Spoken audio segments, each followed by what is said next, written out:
how were you politicized in the first place? My politicization started in college when I was a freshman student at UP Los Baños. At that time, 1983, that was the time when the country was under political ferment, so to speak. A lot of people were very active because of different national events. Probably the most significant then was the assassination of Ninoy Aquino in August 1983. Back then, I was still a freshman student, and the campus was already very much politically engaged. The studentry, the student movement, the student council. At the beginning, I was involved in a theater organization that turned out to be also progressive and highly political. The name of the theater group was Teatro Umalohokan. Umalohokan is the Tagalog word for town crier. From the involvement with the theater group, I also got involved with the University Student Council, and which was also highly political at that time. We were very much involved in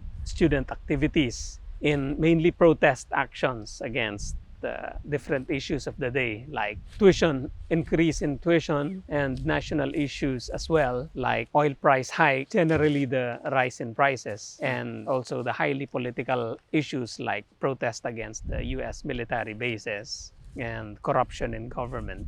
And of course, the massive human rights violations that are being attributed to the Marcos administration. Was your theater group affiliated with PETA, or PETA, the PETA? No, independently. It was an independent from PETA, but also affiliated with the National Democratic Movement in Southern Tagalog. Okay.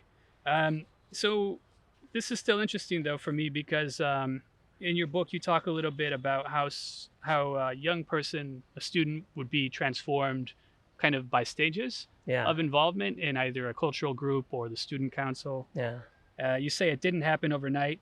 It went through a gradual process that began with exposure to progressive ideas, a pamphlet, activist classmate, student council, and then you would get recruited at that point into the underground, basically, into a mass organization, the KM, or the Nationalist Youth. Can you describe how that often worked for young politicized students like yourself? Yeah, well, in my case, when my involvement with the political activities got more and more frequent and got deeper and deeper, there came a point when probably the members of underground organization decided that it was already time to bring my involvement to the next level, which is the underground. The conscientization was continuous, and it happened through teach-ins, participation in rallies and other forms of mass actions, the joining of pickets by other sectors like the workers and the peasants, and exposure trips. We can get back to this one later on, but I'm curious about what the idea was for this process of transformation, which seemed to be more than just politicization, but like reading Mao on like culture and art, he talks about actually transforming yourself and on a class basis from like being bourgeois or whatever to being literally kind of proletarianized by some sort of, cultural and political transformation. Yeah. Does that correspond with how you felt things were moving for you, or the politicization process in general? Well, yeah, those were the major references: Mao Zedong, Karl Marx, and Lenin. So the inculcation of those kinds of values that you as a member of the bourgeoisie, so to speak, should go beyond your own class. Look at the world from the perspective and the interests of the majority of people. And the majority is not from our class, but the basic sectors, the workers and the peasants. That's why our political activity, we were educated, should be oriented towards servicing the oppressed and the impoverished. And we got a lot of that from Mao Zedong, the serve the people doctrine, and liberation of a class, which is the principles being espoused by Marx. And then the leadership of the basic sectors, mainly by the workers, as taught by Lenin. So it was, eventually it became highly ideological, from being reform-oriented, working on political issues like the mundane issues as tuition and university facilities, to national issues like oil price hike and poverty, to deeply ideological ones like the leadership of the proletariat or the workers. So there was a gradation as well of the indoctrination.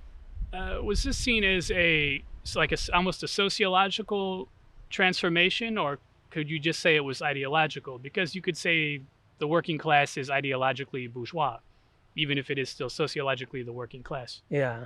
Do those two categories get kind of confused or collapse Well, in the doctrine? there was probably a little of both. There was that sociological. Basically, the classes are the way classes behave depend on the cultural context, the cultural milieu. But there's also that education component wherein you are able to transcend either your class or your bourgeois upbringing. So the role of education and ideological development is also very important. Maybe we can come back to that point again, but I wanted to get into your book.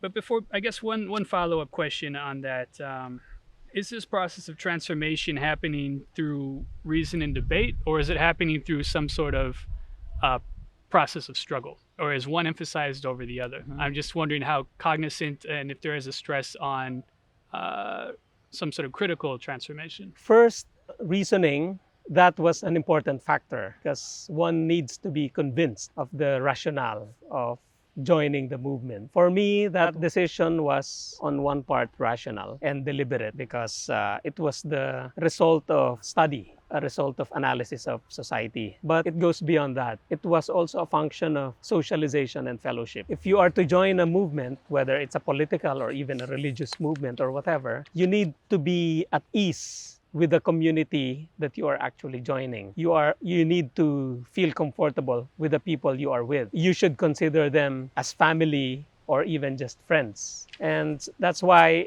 reason is not enough. The sense of community and solidarity should also be there. And then the third point you mentioned was the struggle. Yeah, that was also very apparent, at least in my case, and I'm sure the same with my colleagues and comrades as well. Because embracing the movement and its beliefs would also entail turning your back against the kind of life and beliefs that you have developed as you were growing up. For example, the notion of religion, even the notion of belief in a supreme being, belief in supernatural, those will have to be challenged when you join the movement. And that was a very real contradiction eventually because of course, the materialist orientation of Marxism and Leninism and even Maoism. That's one. But even outside religion, like even the way we were nurtured growing up into adulthood, you have a set track in your life. You study and you study in order to have a career, and you have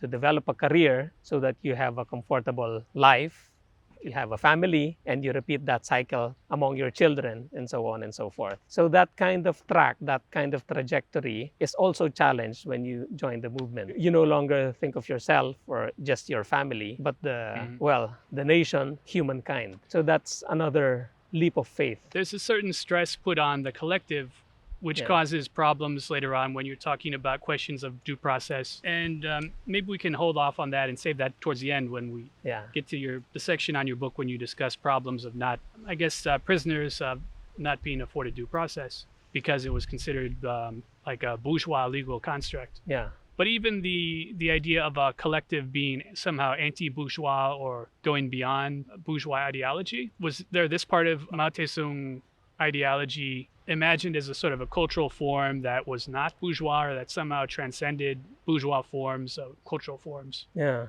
Well, collectivism in itself is not necessarily bad or negative because in its benign form, it can be just an expression of teamwork, for example, or of subsuming one's own interest in favor of the interest of the bigger group or the bigger collectivity. Probably problems will arise if your own convictions are always surrendered in favor of the collectivity, and that collectivity merely follows or echoes the wisdom from above. So the collectivity is not at all genuine or pure, but the sense of individual worth, for example, individual conviction or individual dignity and originality, sometimes that also become compromised. I guess you could say in bourgeois ideology, politics are supposed to mediate between the individual and the collective. But it seems like that was being suppressed in the party politics of the CPP. The mediation wasn't happening. Yeah.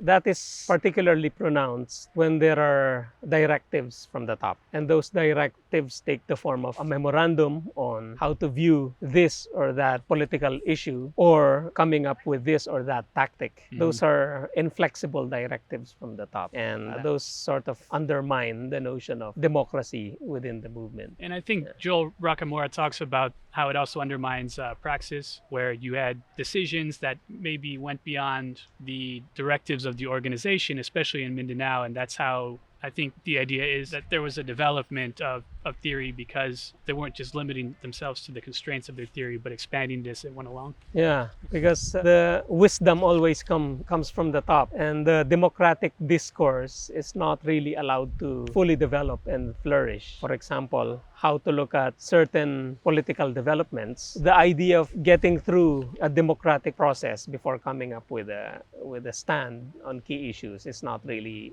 practiced. Probably one example that is particularly prominent was the decision to boycott elections. The party by default comes up with a call to boycott national elections because they would always argue that elections are bourgeois instrumentalities that only strengthen the interests of the ruling powers. That's why there's no point in participating in those. There is always a weaker strand within the movement that would say, yes, elections are not really genuine ways to change society, but we might be able to use it for tactical gains. And that doesn't hold sway. It's not, generally, it's not followed. How about when you talk about, as long as we're talking about this, the People's Court, you say here, it afforded the suspects no right to question the accuser nor defend himself. Due process was dismissed as a bourgeois reformist concept. In fact, at the beginning of the Purge investigations, the suggestion from some individuals to consider due process was shot down. And it was a very weak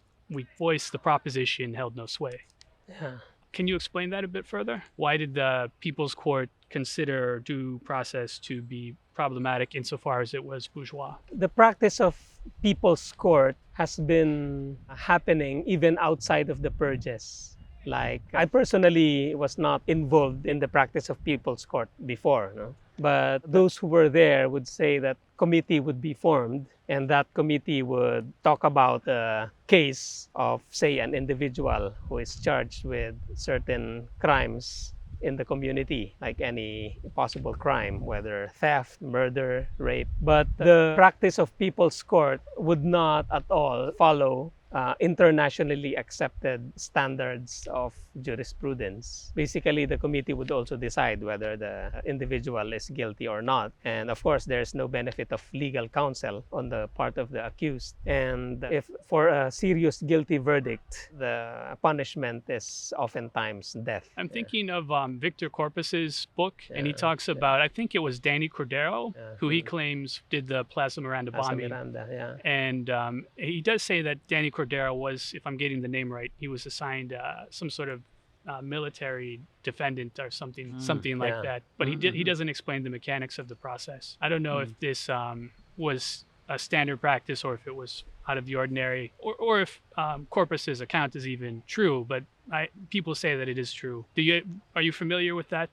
Yes. And I have no reason to think why Victor Corpus would write that if it's not true. No? There's no point in doing that. And it's the account is quite credible. And that issue itself is very controversial. Probably ultimately the only thing left for that issue to be resolved is for CSON to actually admit that the bombing was the handiwork of the CPP. But at least in the instances where with the purge, there was no due process. They went straight to interrogation. Yeah. In my experience, they came up with verdicts after a very flawed investigation. We absolutely had no benefit of any legal counsel. It was just our word, and our word would be forced out of us. Okay, let's follow this thread then a little bit. You say that the investigators were not really prepared or experienced in conducting investigations, actually. They were maybe fresh recruits even, who were more willing to just follow orders. Follow orders. Yeah. And so there was immediately some element of incompetence to the investigation. Let's see. You bring up a point here by Walden Bello, who he talks about the CPP NBA having an instrumentalist mindset. Do you think that's true? And if so, is it necessarily problematic? Yeah, I actually quoted that in my book, how Walden described the instrumentalist tendencies of the movement and how mechanical their application of the doctrines are. That's why the value of human life is only secondary to the larger goal of revolution. You quote Randy David, who he suggests that the party's organizational structure and ethos was actually conducive to this tragedy having happened. Could you unpack Elaborate? what Yeah. David's perspective is there? What does he mean? That observation emanates from the observed practice within the movement of having a high level of intolerance towards beliefs that are not in consonance with its own, the sense of othering. And that is very particularly marked on how the movement deals with other groups, other political groups. Very impatient, very intolerant, and always thinking that the party's own set of beliefs is the superior one. So the rest are no good. And so dismissive and impatient and quite patronizing. That's why that is oftentimes observed. And as I have described in my book, that found an ultimate expression when the party was already conducting its own so-called anti deep penetration agent operations. The level of intolerance has reached as its climax during these, when those perceived to be or suspected as enemies that have infiltrated the ranks should be eliminated at all costs. You talk about in the next section this idea of the myth of objectivity, that there's a certain fear of the subjective, which makes members go against their instincts, feelings, and better judgment to favor some like pseudoscientific appraisal of reality, or what is considered the material truth. Can you explain what you meant there in quoting that? Yeah. For example, the members of the task force that was set up to implement the purge, they knew the victims, the detainees. They knew them. They knew us personally. We were their friends, and if they would just follow their subjective feelings, they would know in their hearts that we were not their enemies. But they decided to shelve that subjective emotion and decided to follow what they thought was the scientific basis for believing that we were actually enemies, because they came up with certain ruling. It's quite complex. Like if someone says that you are a spy and that was validated by another and then validated by another, then science would dictate that this is truly an enemy that has infiltrated us. So they came up with this elaborate pseudoscientific system of establishing whether a person is an enemy or not. And they follow that by the book against their instincts. I think you said if there were 3 testimonies given against a certain person, that would be all they needed to assume guilt. And so at that point, they would haul in the captive when they got 3 testimonies against a certain. But of course, the testimonies are extracted through torture. Yeah. Weren't people thinking that this might be a way for people to fabricate testimonies? That the testimonies might be unreliable? Probably yes. Probably at the back of their minds, they were already thinking there's something wrong here. But there was already a certain momentum. They probably cannot extricate themselves from that momentum already. And there was another factor, is the factor of fear. If they go against this process, that process may go against them. So there was also that element of self-preservation. How about the CSC? I think it is the collective self-criticism.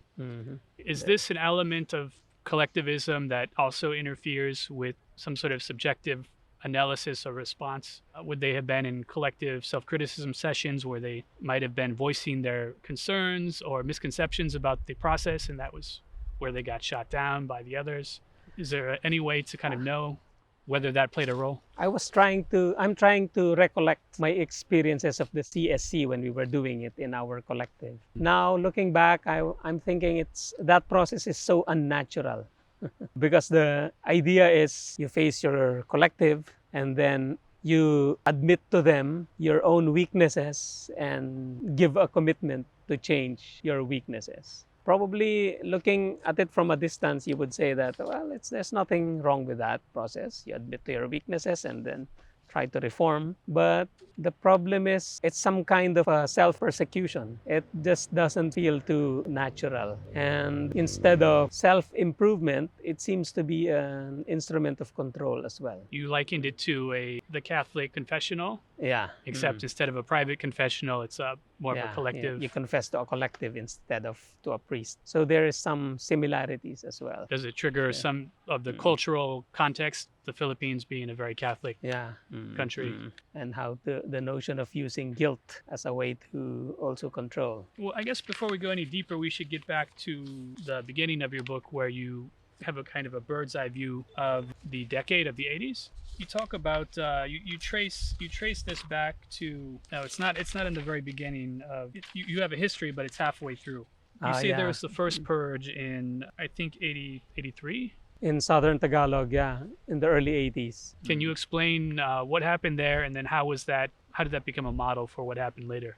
That was in southern Tagalog, in the Quezon-Bicol border, where they have started doing an anti-infiltration operation that they sort of assessed as successful. They have identified infiltrators and punished them accordingly. And given that successful practice, they decided to do it nationally, like emulate this as a positive example on how to deal with infiltration. And with the possibility of similar infiltrations in other parts of the country, then might as well do it as some kind of a directive to all regional party committees to undertake your own respective cleansing operations. Why was that considered a success already in 83? At that time, I was not there yet, but according to the sources, they have extracted confessions. So I would surmise very similar to what we have gone through. Confessions or testimonies extracted by force.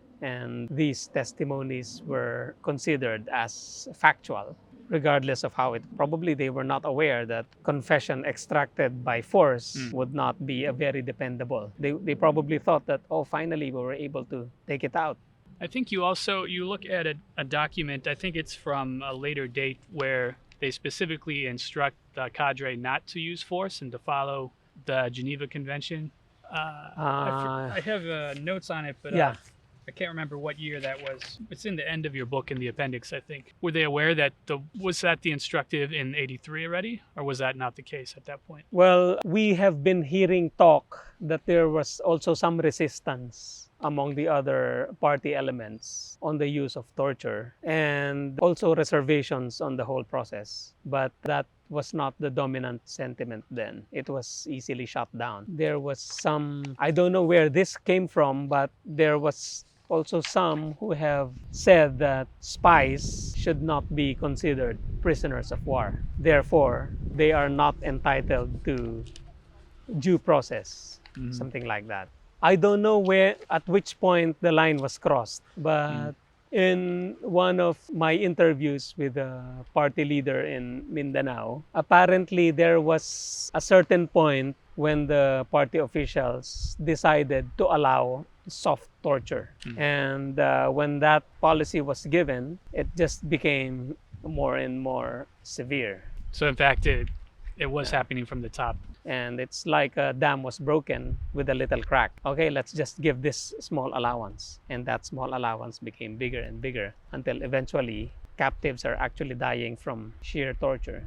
Let's go, before we, I guess, get into more of the details of your book, let's go back to the first question, which was your own process of radicalization. At what point did you move from the above ground student work to the underground? Yeah, well, when I was recruited into the underground, of course, I had reservations there. But I don't know yet what it really was and what it entailed. What would be the consequences? What would I do? So the question I asked then was simply the safest one. Who else will be there? And when my recruiter said, well, your friends, this person and that person. And I said, oh, okay, cool.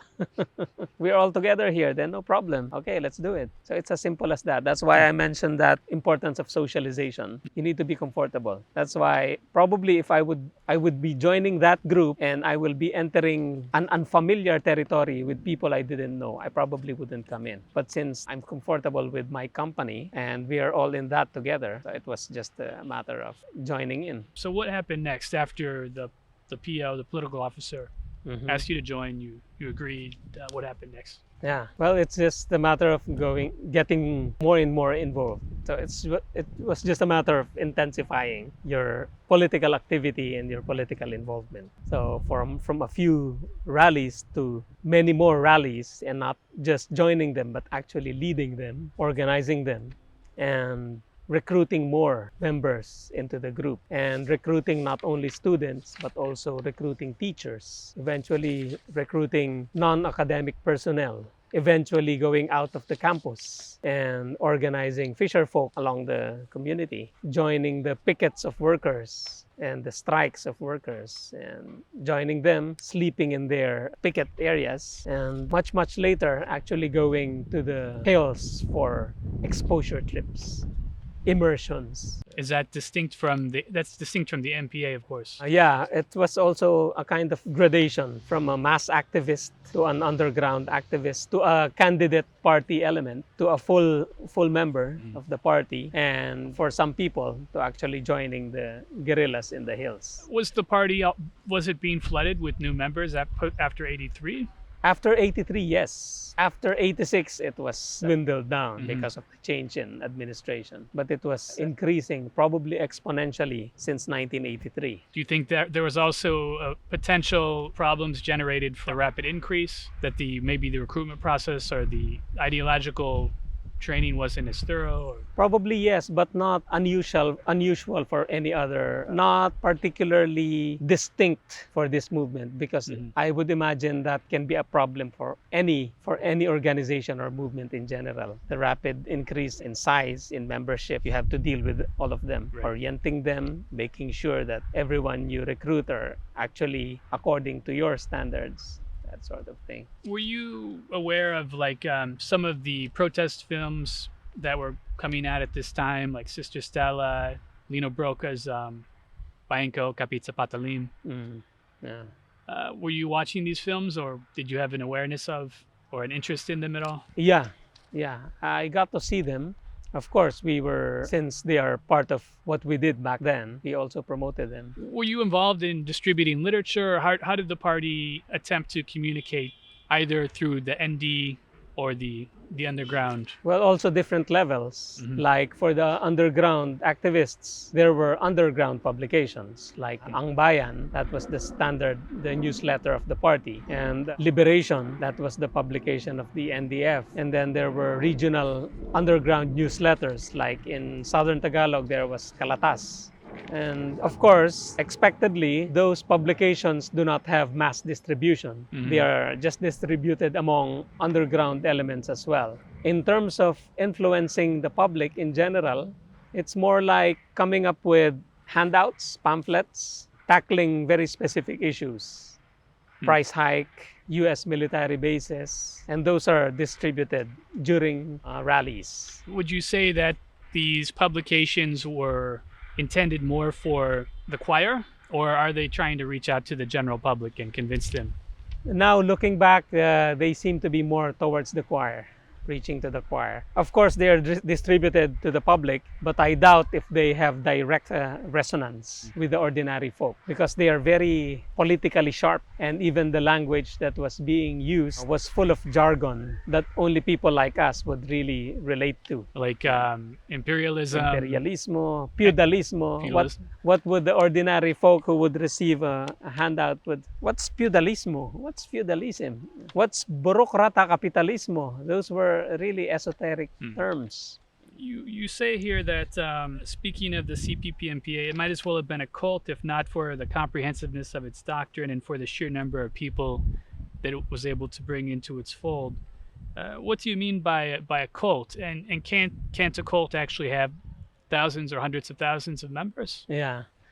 At the time when I used that term, I was referring to a group with a very specific and exclusive set of beliefs. So probably looking back towards the time I wrote it, probably needs further nuancing, so to speak. I guess I'm imagining the problem to be that of an enclave, which has a discourse, but the discourse is inward in its focus, and it's not in a dialectic with the larger public or with other publics. Yeah, probably that. It's more inward looking, self contained. And if it is to engage with the outside force, the aim is not really dialogical, but to actually win them over to your side, something like that. To convince them of the truthfulness of what you're carrying. But that could potentially be productive because you could potentially you could sharpen and change your arguments through that exchange and process. Yeah, well, at least theoretically, yes. But at least during the time that I was there, I didn't really see that happening. For example, we had a very hostile attitude towards the non-ND activists. For example, the Social Democrats. We really hated them because somehow they were treated as rivals. We were all part of the left movement, but we considered ourselves as the genuine movement, the left movement. The others are pretenders. And not only the political movements, even the religious movements. We had a high level of hostility towards the religious movements inside the campus. I wasn't going to bring this up, but the national question, Jojo Ebenales writes an essay where he says that the communists didn't really differentiate themselves from the old PKP or even the more academic dependency theorist idea, that they were all really about this older idea of recto, which was self-sufficiency and industrialization. Was that a debate that you felt was not sharp enough? Was that not really discussed very much, the nationalist part of the CPP's program? Probably in that regard, there is not much distinction. But Sison, when he broke away from the old party, was quite categorical in the breakup. And he was sure that he was no longer subscribing to the old Lava Taruk mode of thinking. And he was, for example, very critical of what he called capitulation, the idea of the old party leadership of working tactically with the government. He was against that because his notion of struggle is total revolution. So that's probably one very clear distinction. On the question of nationalism, probably yes, the new party just continued the nationalist discourse of the old party. So in that sense, it was also a continuity. That's why there are a lot of similarities and continuity, but there are very clear divergences as well. And maybe the anti-political stance was even emphasized because of this attempt to distinguish the ideology. Yeah. If you're going to do total revolution and you can't touch politics, yeah, then you're not even going to attempt some sort of political engagement. And when you say politics, you mean the involvement in, for example, electoral politics, that sort of thing. And using the electoral process as a way of engaging in debate in the public sphere. Yeah. Connecting with the larger public, or at least airing your ideas in front of a larger public. Yeah. Though we also observe that in the later evolution of the party, they have already incorporated electoral politics as part of their arsenal of strategies in engaging the state. That was a very interesting. In preparation for that rally, we were sort of primed already by our party superiors that the intention of that peasant rally was to really provoke a confrontation. And what we intended to do, they said, was to ram through Malacanang Gate and enter the Malacanang premises by force if necessary. We expect to be prevented from doing that. That's why we need to actually provoke a confrontation.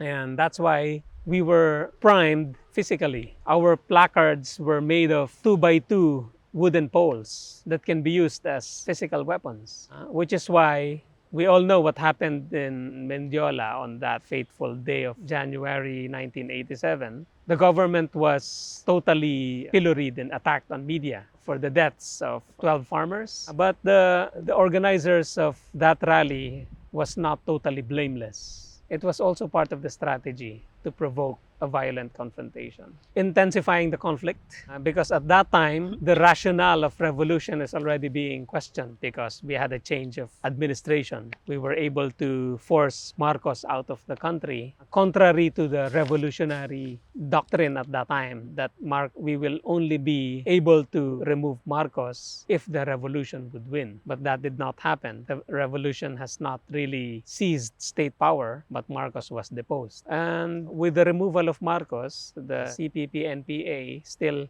held to the primacy of revolution. That's why probably that logic that operated during the time of the Plaza Miranda to sort of force the hand of the state to be more violent, be more extreme, and intensify the contradiction within society. And that would help hasten and ripen the revolution. Well, obviously, the numbers of the guerrillas went down because the context of society has changed radically. That's why the rationale that would justify the need for revolution has been largely diminished, at least in people's view. What's the point of taking up arms when we can do things differently now compared to before? We're not saying that the society now is perfect, but at least now we are able to do things that we weren't able to do before. At least the civil liberties are back. There is some democratic space.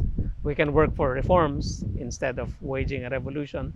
So those kinds of debates. We were sure of what we were doing before, but after 86, we were not that sure anymore, or at least not all of us. There were questions because many of our leaders' theories were sort of debunked because of what happened in 1986. That's why the post-86 period was really a period of contemplation and also confusion. We are under a different dispensation now. There are some who argued that the rationale for revolution remains. We just had a changing of the guards at the top, but the basic contradictions of society, the basic inequality still remain, and that's why we still need to continue the fight. The others are not so sure about that anymore. Do you think that the confusion of the reality carried over to the 1987 Mendiola rally in terms of thinking strategically about how things would play out and so on and so forth with the rally?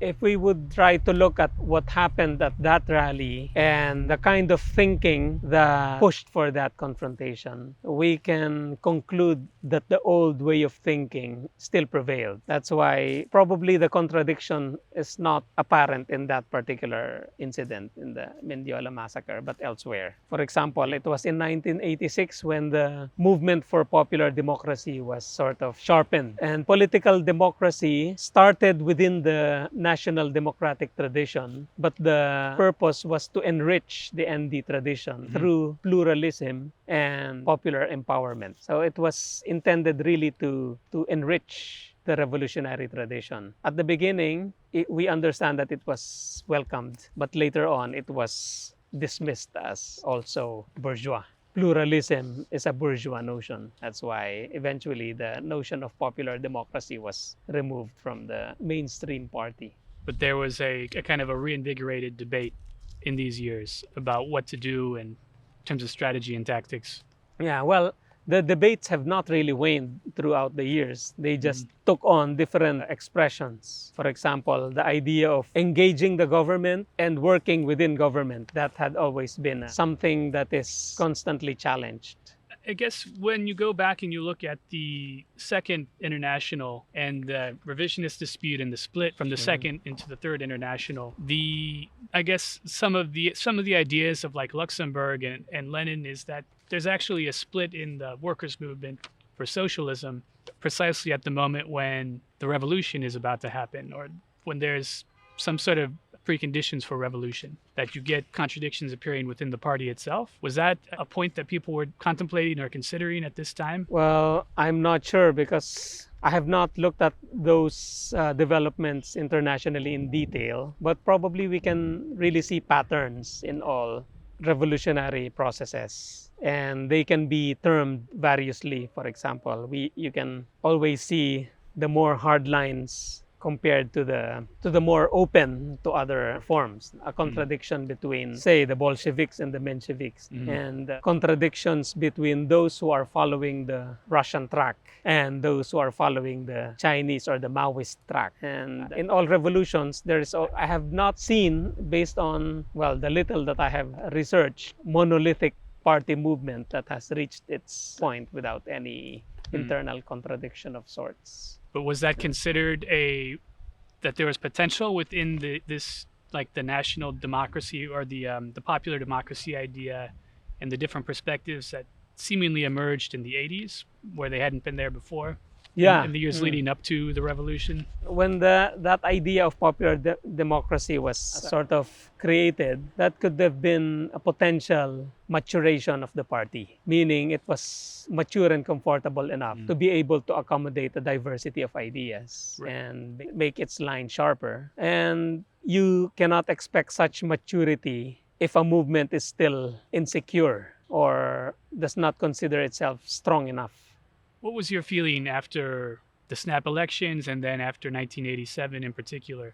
Personally, what were you thinking and feeling about the turns of events? Frankly, I had a personal confusion. When the snap elections was declared by Marcos, we followed the party line to call for a boycott of the snap elections because, according to our propaganda, that was just a ploy of Marcos to extend his power, blah, blah, blah. So we've been campaigning for boycott in our communities, and the people were really very angry at us, cursing at us and saying, "Hey, stupid activists, you were saying Marcos needs to go out, but now this is an opportunity for us to get rid of him and you're boycotting." So it was a very unpopular call. And despite that unpopularity, we continued on and we tried to bear it, the curses and all. Of course, eventually that incident at EDSA happened, the call for people to mass up at EDSA and put up a brave front against Marcos. We also joined that, so we went to EDSA. And on the fourth day that we were there, we just received an announcement that Marcos has already left. So the people around us were celebrating and were jubilant, but the ND activists, the few of us in there, were scratching our heads. What the heck happened here? We cannot comprehend, we cannot make sense, because it was beyond the realm of our understanding of politics and history. This could not have happened in our minds, but it did. So that was a moment of confusion for NDs. How about 87? Did you, I guess probably some were not surprised that land reform failed, and they probably expected it to fail from the ND perspective. Well, the land reform, it was a continuing struggle, and there was CARP, and people still expected that there would be resistance to CARP, Comprehensive Agrarian Reform Program. But the thing is, land reform has been already attempted even way back, even before, even the earlier presidents. There would always be resistance, and there will always be struggles. Now, the demand by the peasants, as far as the party is concerned, was also a tactical question, how to use the genuine issue being carried by the farmers to further the revolutionary cause. And that revolutionary cause was not abandoned even after 1986. But it must have been very, like 87, Mendiola must have been very demoralizing for the peasants, especially the participants who saw that their struggle could be crushed by the military. I think, for one, it would be good to have an interview with Kajimi Tadeo so many years after Mendiola. He was a participant. Yeah, he was the leader. He was the recognized leader, the mass leader at that time, Kajimi Tadeo. And it was his statement that was often quoted in media. He said, "Dadanak ang dugo. There will be blood." And probably that statement also echoed what the party was really after when it organized the rally, basically utilizing the peasants' cause to intensify the contradiction, to force the contradiction towards a violent ending. But did that demoralize the peasants? I don't know. I have no way of saying if that has demoralized the peasants, but I would imagine yes. Because on the other hand, the peasants really wanted land, no? And when they did not get it, logically, they would be disappointed. They would be demoralized. Though the land reform question is also extremely complicated, because land reform per se would definitely fail if there are no other support services are not taken seriously. So many peasants who have received land actually eventually either abandoned them or sold them again because they didn't have funds or capital. They didn't have irrigation, no money for fertilizers and pesticides and other accessory services to land. That's why it also failed in so many areas. So I think it was very soon after Mendiola that you yourself were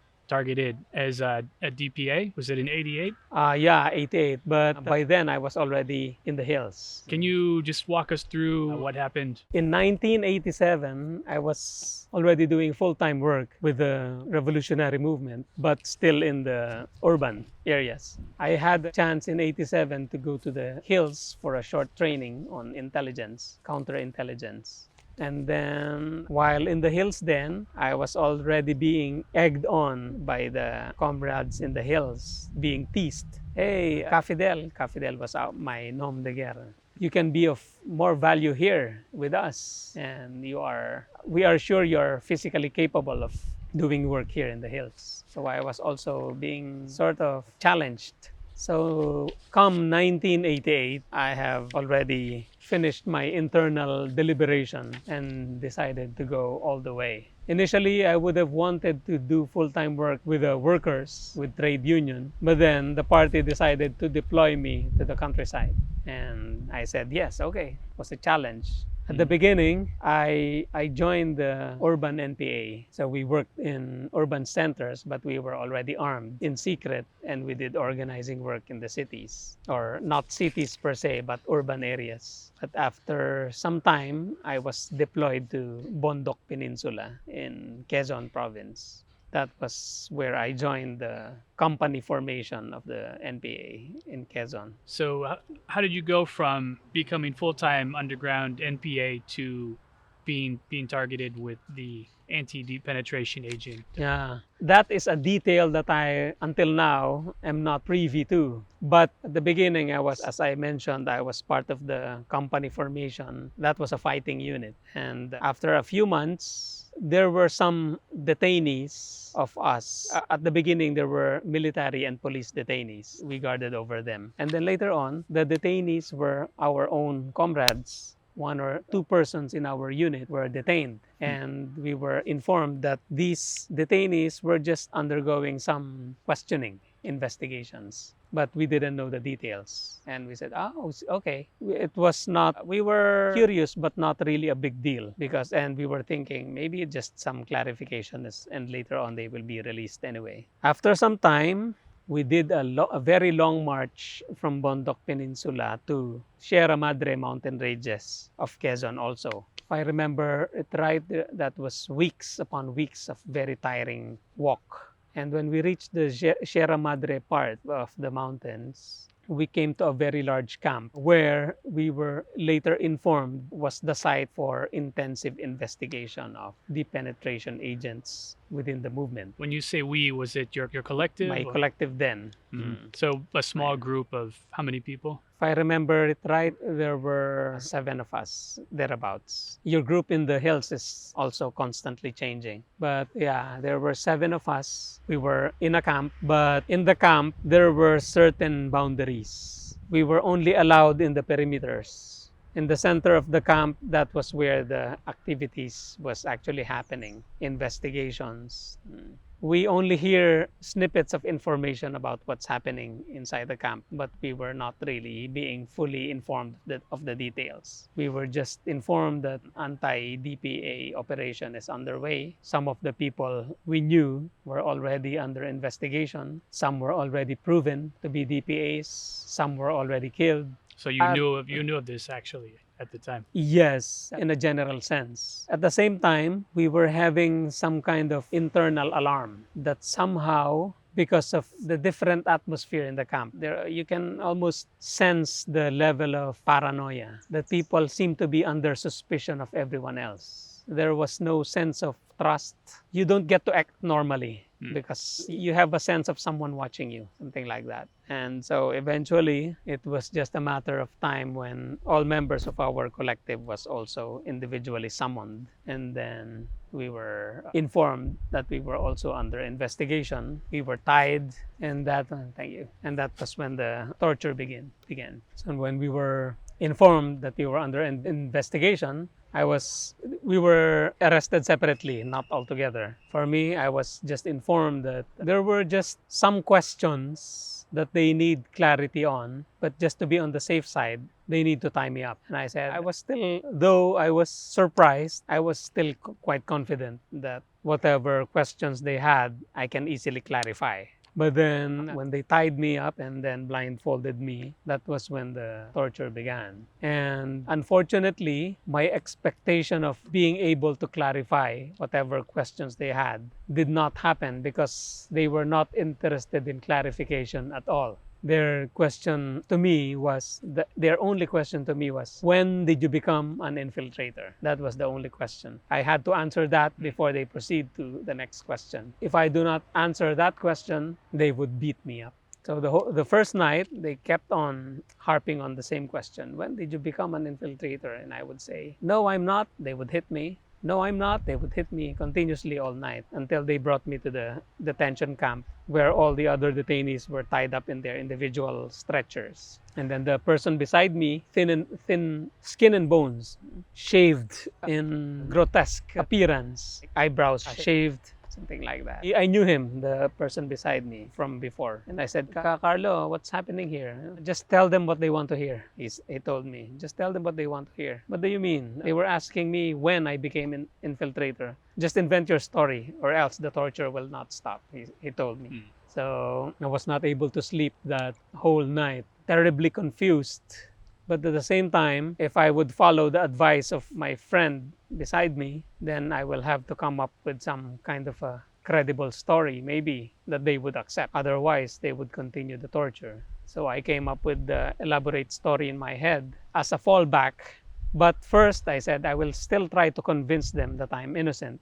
But if that doesn't work, then plan B is to tell them the story I concocted in my head. How I became a spy, how I became recruited.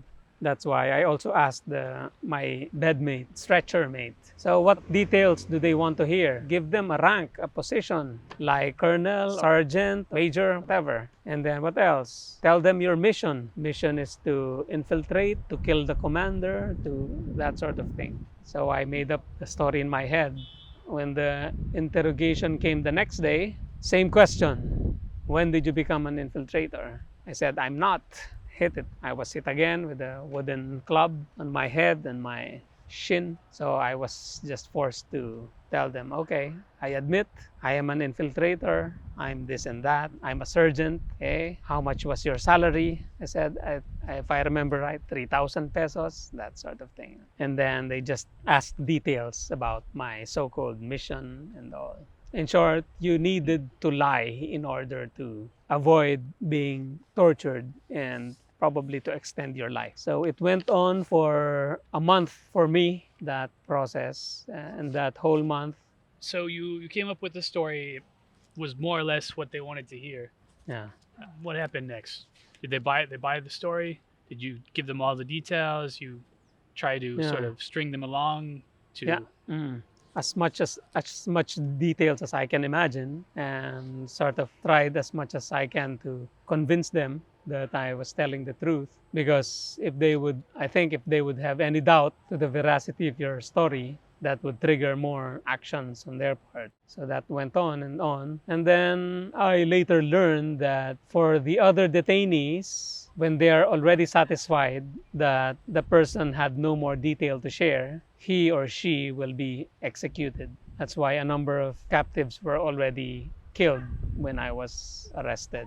At the end, 66 persons were executed and 55 of us survived. In this particular camp or in the operation nationwide? In Southern Tagalog. Southern Tagalog. Oplan Missing Link. We understand that in other areas, the numbers are even higher, especially in Mindanao. That's the Cahos. The Cahos, thousands. Who would have been the executor of the execution? Was there a committee that was deciding who was guilty and who was not? Yeah, the task force Mm. would decide, and there were actual executioners. Actually, even the members of the task force, they also did executions as well. But there was no formal process of a trial whatsoever. No, they would just decide, and oh, okay, for this guy, it's already over. And those who are killed were either of two. One, those who will not cooperate at all would refuse to give stories whatsoever. Eventually, despite whatever torture they do, would refuse, they would kill it. Or if they think that the story, all the details they want to hear are already given, they are also executed. Is there a reason why you feel that you were able to survive? You kept coming up with new information Yeah. in the process, basically? Yep, it was a long drawn process, and there were a lot of us. And of course, our testimonies would not jibe because we came up with our own respective stories. And sometimes, definitely, they were not consistent. So they had to figure things out. That's why it's not so easy to just say this is over, because they need to cross-validate with other stories. And that process was happening until the leadership of the party realized that there's something wrong going on here, because we are also getting implicated. Yeah. The Central Committee and the Yeah. Politburo, even? Yeah, their names are already being mentioned as well in the interrogations. So the party leadership initiated the review. Each detainee was re-interviewed and given a chance to recant our statements. How long did this process take for you? For me, it was 1 month. There were detainees who were there for like 4 months. You talk about the delicate fabric of a clandestine illegal organization that's a target of the state, where if it's torn, there's vulnerability and paranoia ensuing. Can you describe what did that look like? What was this torn fabric of the metaphor that you're using that's causing the paranoia? Because by the very nature of our movement, clandestine, there should be a high level of trust. It is an essential ingredient. It is an essential ingredient of any organization or any movement. It should especially be of higher value if you are underground, if you are clandestine. But the moment that trust is broken, then the consequence would be disastrous. And as seen here, the loss of trust has been, the consequence of the loss of trust is a loss of lives. When you talked about the outcome of the snap elections and the confusion of reality kind of kicking in, does that also lead to the tearing of the fabric of trust? The fact that the world has turned upside down, so to speak, from the perspective of the movement and its ideology? Probably that's another factor, but confusion as well as contradiction within the movement, that was also at play. Like in a society that's undergoing transition, there are forces of change and there are forces of reaction. Probably the perpetrators of this carnage was also in a way resistant to change. It manifested in that violent episode. Can you explain that a little bit further? Resistant to change. Well, that's just a theory on my part. You have to stick to dogma if you want to preserve what's there. And if you are resistant to change, you would do everything to eliminate any possibilities of entertaining that change.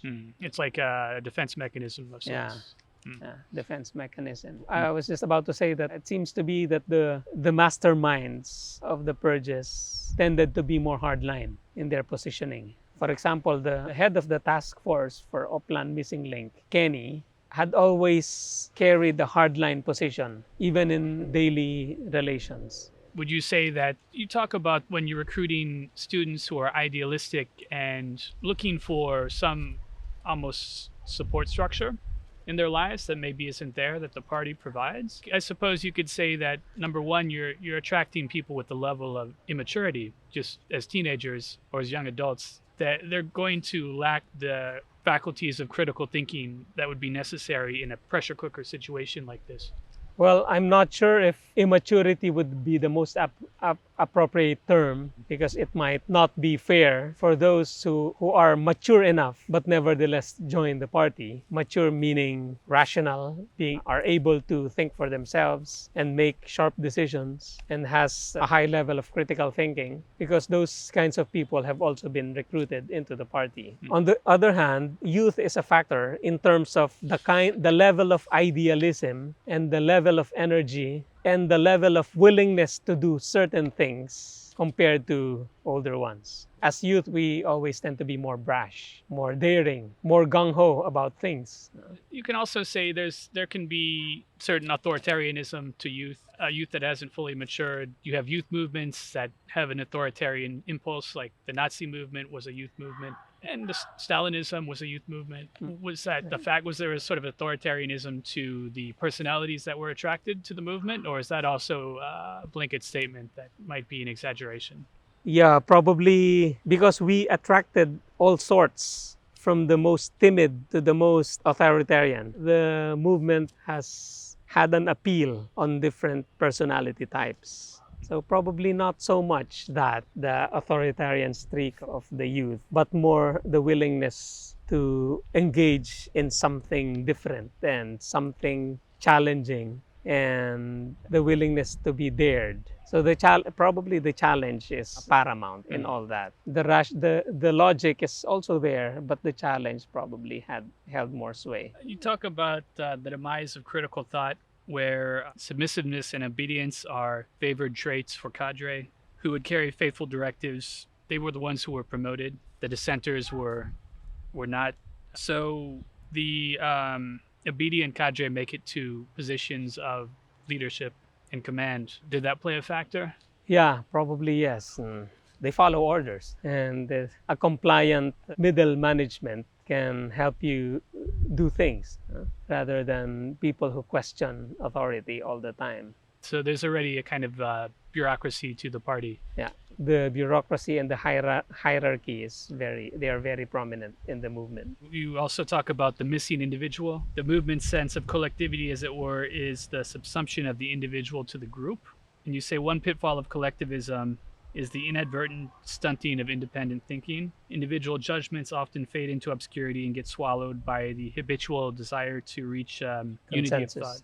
What do you mean by this? Similar to what we have been talking about earlier, about the discouragement of discourse and the unwillingness to engage in divergent viewpoints, the high level of intolerance. Those were at play within the movement.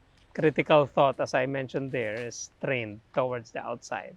How about you even bring up groupthink, I guess, the George Orwell term, where there, again, consensus subordinates. Can you elaborate a little bit further? What is groupthink and how does consensus subordinate critical thinking? Well, I can probably speak on how our collective works. Basically, we just agree to do what's coming from the top, and not much space for disagreement or for questioning. Like one time, when the boycott position was brought down to us, I made some feeble attempt at debate and disagreement, but that was easily shut down. Do you think that were you tagged as some sort of dissenter or troublemaker? Probably not. My resistance was not strong enough to merit that label.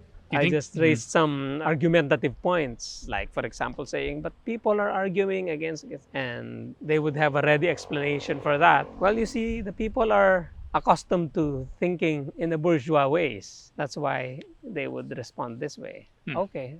I didn't push it so much. You didn't interrogate or push for a deeper understanding of what bourgeois would mean in the first place. Not so much. Was there ever a understanding of like history and bourgeois as a historical concept versus a sociological concept, as I was mentioning earlier? We had education sessions. For example, the basic party course, we talked about different classes of society. What's the proletariat? What's the different levels of bourgeois, from the national bourgeoisie to the petty bourgeoisie to which we belong to, and how the bourgeois thinks and behaves, and how it is possible to transcend your class origin. So we try to learn them in the education sessions. But there was no debate about how a class origin might not determine or predetermine one's ideological perspective?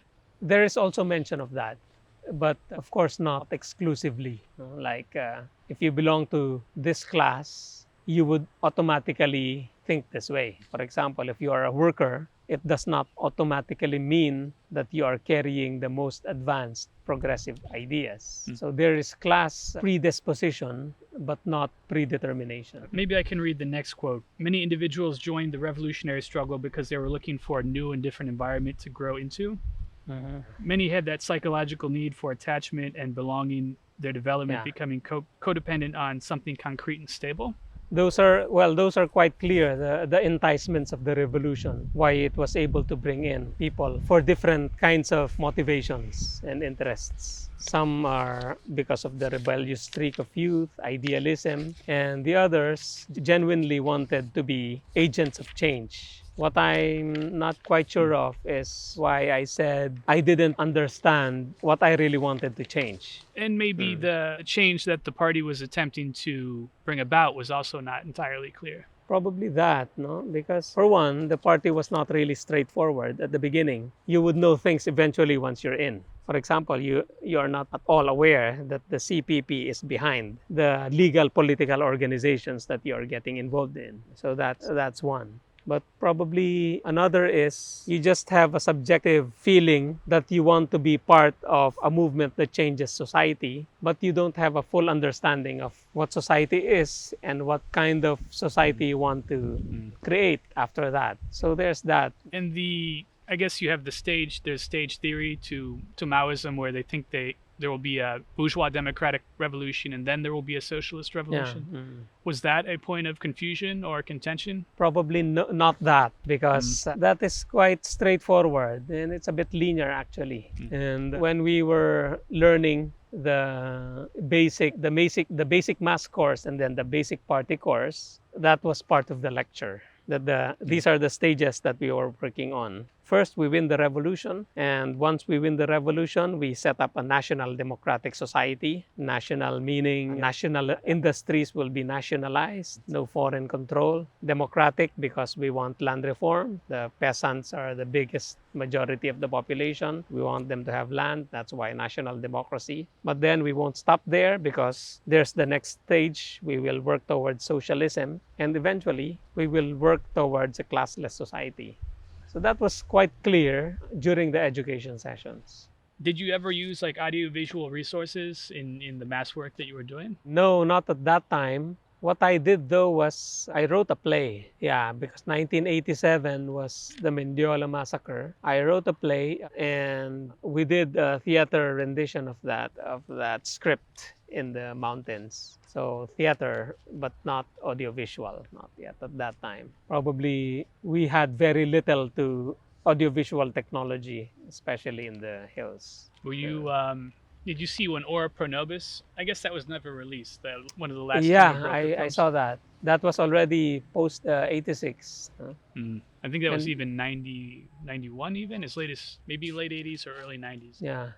Ora Pro Nobis and Pembol Rocco was there. And though now looking back, the Ora Pro Nobis was very good, very sharp politically, but also it did not present the whole picture of the vigilante phenomenon. For example, the vigilante group in Mindanao, in Davao, Alsamasa, that was a vicious paramilitary group that was responsible for really atrocious acts. But then actually the formation of Alsamasa, we gathered, was also the result of the Campañang Ahos in Mindanao. The result of Campañang Ahos was a lot of resentment from former comrades who were also victimized by the purge, as well as their families. And the creation of vigilantes was partly a reaction to the Campañang Ahos. Some of the low-level recruits or the local. Yeah. It wasn't just students who were being targeted by Cahos, but also Yeah, the local peasants, Mindanao and- indigenous people. So the anti-communist character of the vigilantes was also a reaction to the anti-infiltration purges in Mindanao. Yeah, that wasn't in the film at all. Were there Yeah, other responses to how the MPA conducted its mass work that may have also triggered some of the anti-communist vigilantism? That is the only one I know. For most of the others, the reaction was suppressed, was silent resentment. I guess we're almost out of daylight here. Are there any closing remarks, or did you want to bring up your analysis of why the purge happened in the first place? Other reflections about things we talked about in the interview? Well, the purges are really an extremely sad episode of the movement. But on the other hand, it was not an unusual phenomenon. It's a kind of thing that afflicts a lot of revolutionary movements all Mhm. over the world. Probably some variations among them. Khmer Rouge, Shining Path of Peru, even the Maoist guerrillas in Nepal. So different levels of atrocities attributed to those who are the armed groups that are challenging the state violence. That's why it's what happened here in the Philippines can be considered a cautionary tale for those who want to change society, those who want to change the world. That you also have the very real capacity to be the exact same enemy that you are fighting against. What is it that in the final analysis is there any one thing or any major factor that triggered, if we're going to say that it sort of the revolution imploded or turned on itself, that triggered that? If there's any, I don't think there's a single factor. As I mentioned in the book, there seem to have been a multiplicity of factors, like a perfect storm that led to that. And the major ones are the paranoia, the inherent intolerance of the movement. Of course, another factor that cannot be dismissed is the deliberate attempt of the state to actually infiltrate. And we need to acknowledge that as well.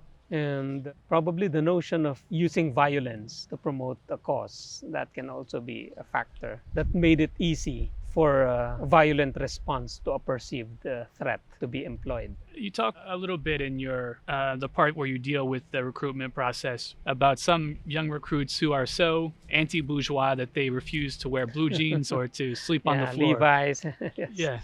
Mm. I guess you could say that's consistent with the anti-electoralism of the party at this point, Yeah. which has changed now. But isn't there a point when, if you're opposing everything bourgeois, you're opposing the tradition of liberalism and its emancipatory content? Yeah.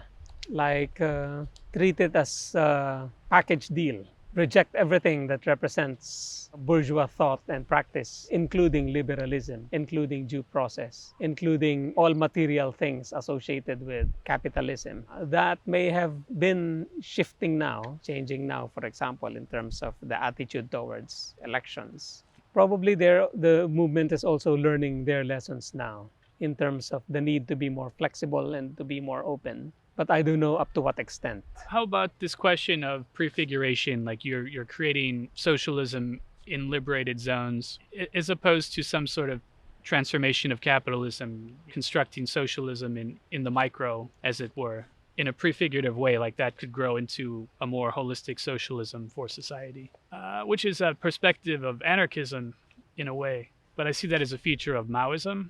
I don't know if you would agree or not. Well, I do, for one, definitely the movement does not subscribe to anarchism. It's not part of their book. Quite the opposite, actually. They want full control. And the enclaves of liberated zones, probably not as a result of some subscription to anarchist tendencies, but more as a showcase that this can work. So liberated zones can work. Not necessarily socialism, because I don't think they are socialist in character, those small zones, but more like liberated zones in terms of they control those areas. Like police powers, probably they exercise police powers over there. Leadership in enterprises or cooperatives, maybe, and showcase them as the areas of control that would show the possibility if they manage to actually seize state power and control the whole country. Interesting. Any other comments to summarize or look back on our discussion? How other people have responded to your book? Yeah, well, there have been various reactions to my book. Some have been encouraged to tell their stories because before it was suppressed, or there's very little discourse on the subject of the purges of the CPP. When the book came out, a lot have been actually encouraged to talk about their experiences, and some have actually started looking for the whereabouts of their family, of their kin, because their family have been missing, and some of them we know are victims of purges as well. Those who are sympathetic to the movement are, of course, reacting against the book coming out, not because it came out with false stories, but for revealing the truth to the public that should have been contained within the movement. So that's how they perceive it. Some agree that the story should come out, but disagree with how I analyzed the phenomenon. The disagreement with my analysis was in different areas. Some think that I generalized my particular experience and made it into some universal theory. Some disagreed with the psychological bent of the book, and some disagreed with how I criticized the movement for the purges, saying that the movement has corrected itself and have gotten rid of the guilty parties of the purges. So different levels, different reactions. You, after you were released, you went home and then you returned temporarily to your collective, but then that lasted shortly. Can you describe what happened? No, I went back to my collective after the purge. The purge happened in 1988. I went back to the hills in 1989, but just for a brief period, just for a few months. And the reason I left for good was I was not feeling it anymore. The commitment, the willingness to lay my life on the line for the movement. So it was just not there anymore.